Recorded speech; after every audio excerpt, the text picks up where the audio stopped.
Hey, Mr. Wonderful here, and I am the man of the hour with Justin this week. And we talked about a lot of things in life that really matter to everybody, including my new show, Money Court, where I and Adam Pozo and Katie Fang settle real litigation. I mean, gut-wrenching, real financial disputes.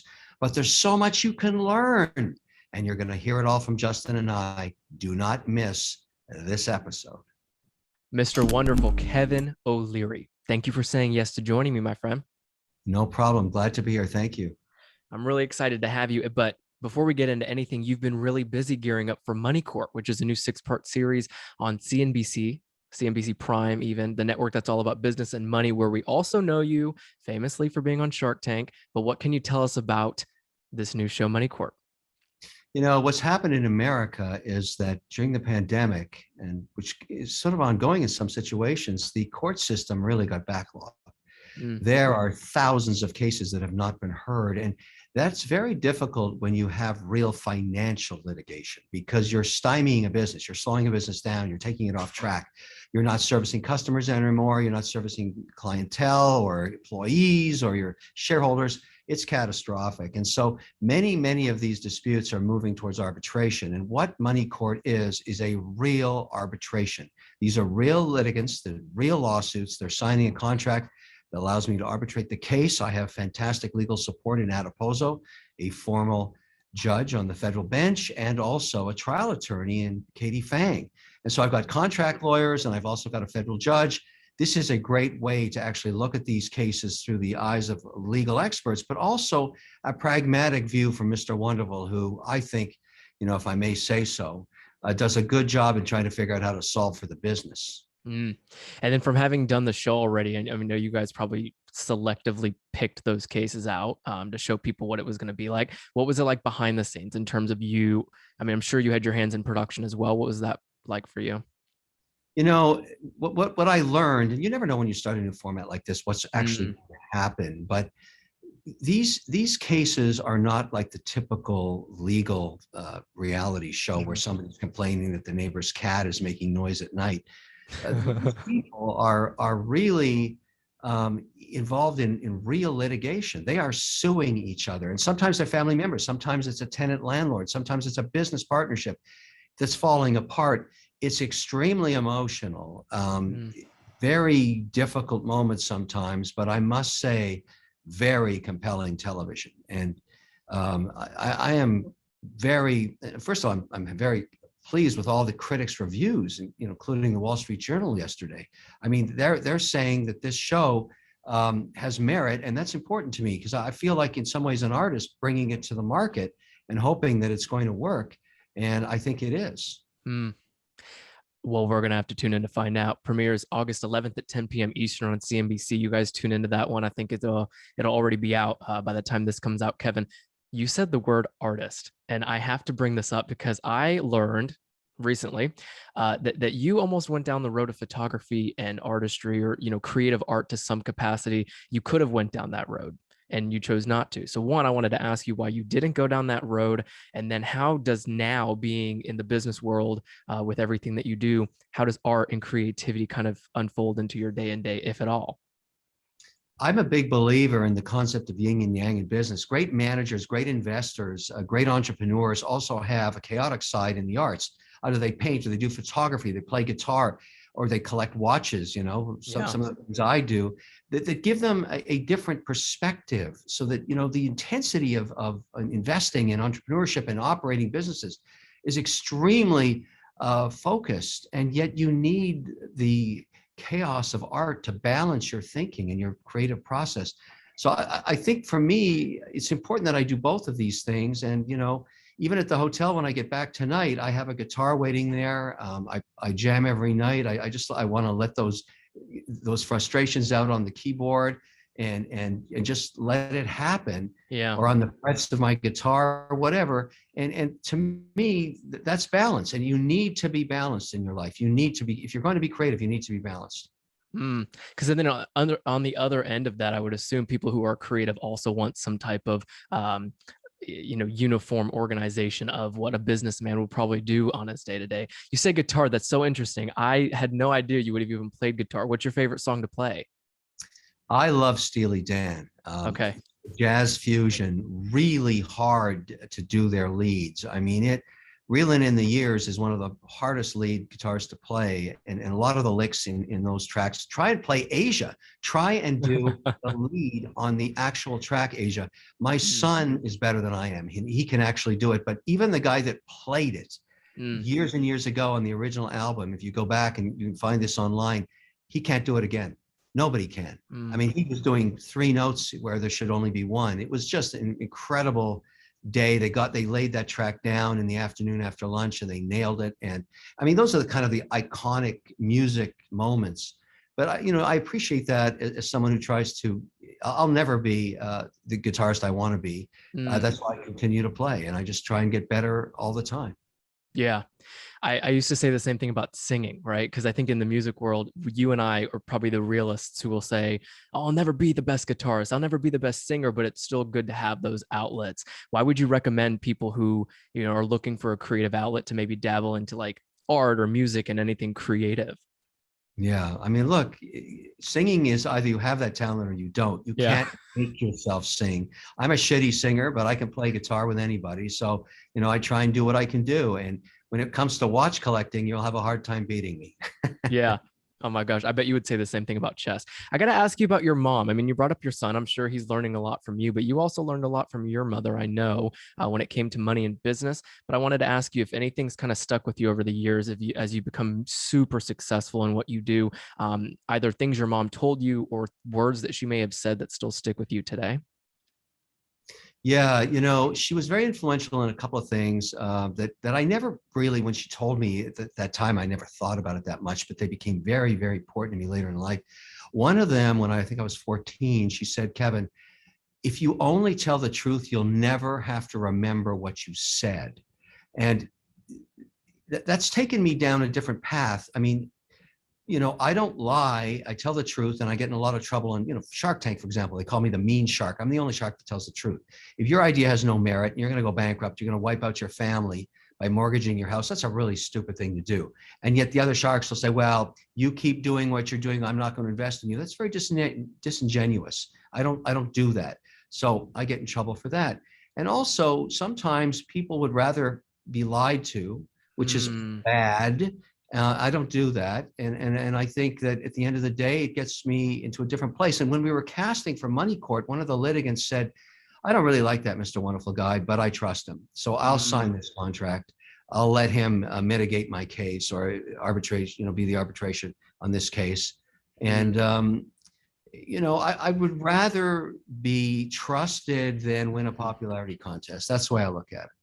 Yeah. And then, I mean, to the point of the litigator, I wonder if people often will look at someone who's honest or truthful as aggressive or, a little too harsh and rude to some extent. How do you counter that? So, for example, when I've seen Shark Tank, I wouldn't necessarily look at you who someone's like a dick or, rude to people. It's almost like presentation might be part of why people would get offended. But in your eyes and your words, how do you kind of make sure that you don't get in your head about, all right, no, I'm just telling you the truth, as opposed to trying to like hurt your feelings or be too nice about it?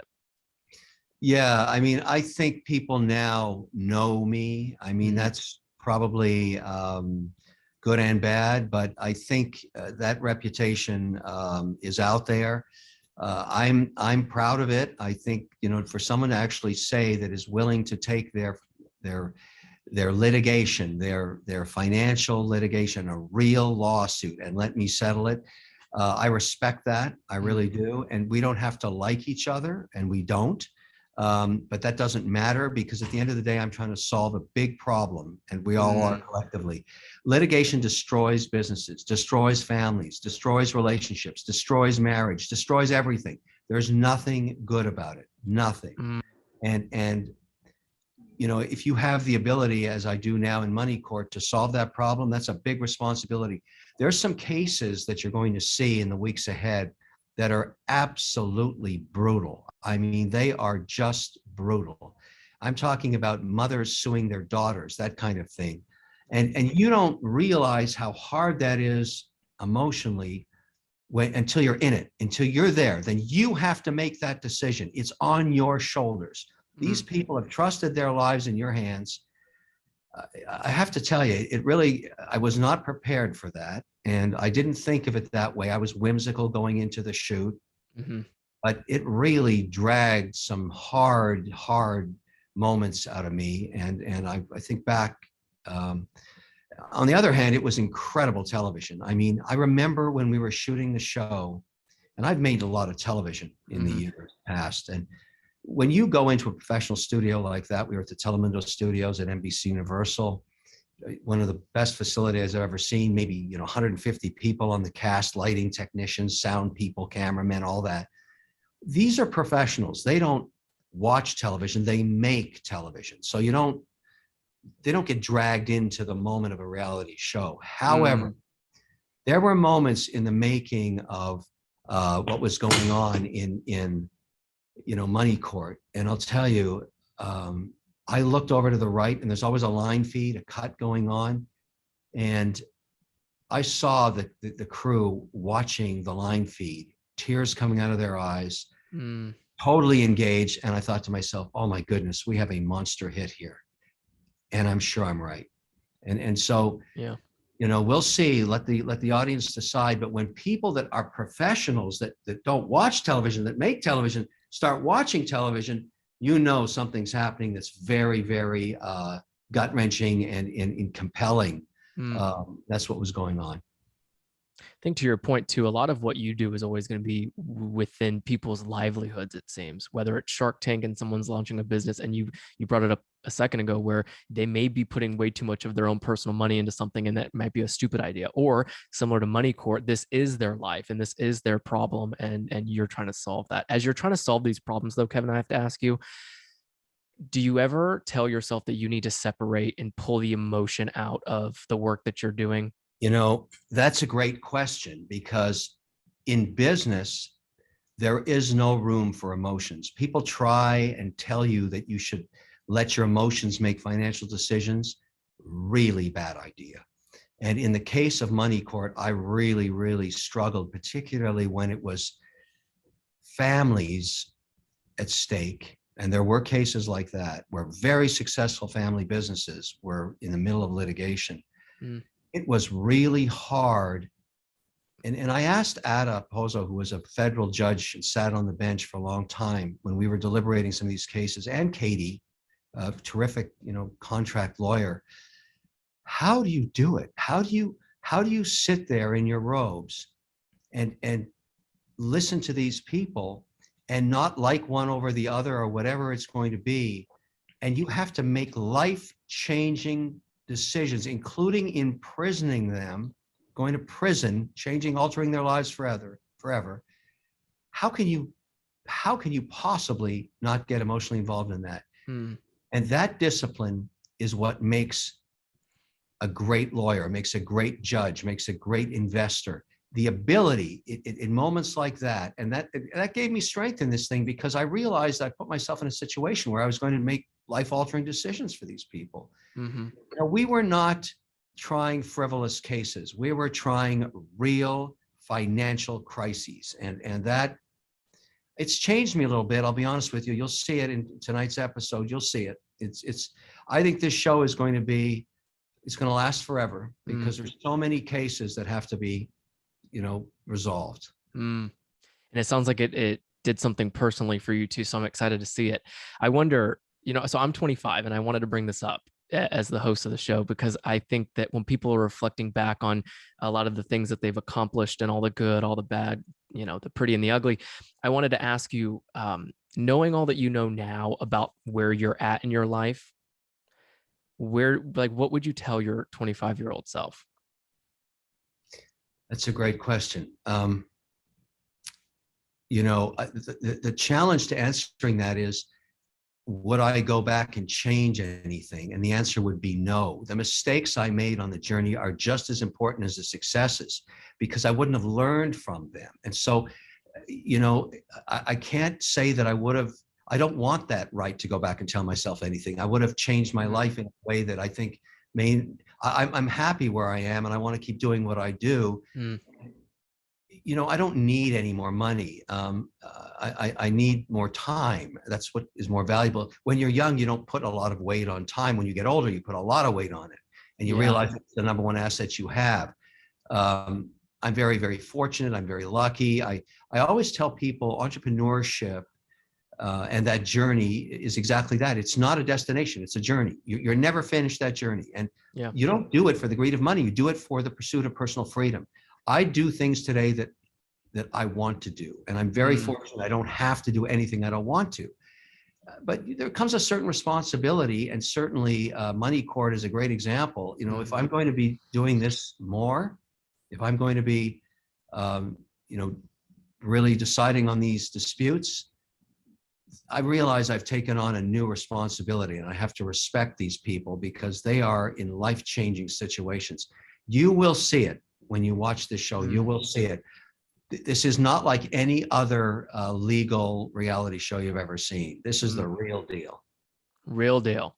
Got to ask you as a businessman now, and I was excited to ask them this one because I know a lot of you who are listening probably would want to hear Kevin give one piece of advice. But as I'm teeing up this question, if you think of one thing, we're just going to ask for one answer here. But if there's any small and attainable thing that people can do each day or today to get closer to financial freedom, what would you recommend that one thing is?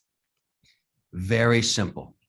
Save 10% of what you make and invest it for the long term. It sounds so simple. It's so hard to change people's spending behaviors. Everybody buys too much crap. They just buy crap they don't need. Our whole society and our whole marketing, society is all about selling you crap you don't need. And you need to save 10% of what you make. Even the average salary in America, $54,000, if you're able to take 10% and put it into the market each week or each month, by the time you retire, you'll have $1.5 million in the bank if the markets continue to do what they always do, which is give you 6 to 8% a year. And so it's really, really difficult to do that. But if you want to change your life, start today. Save 10% of what you make.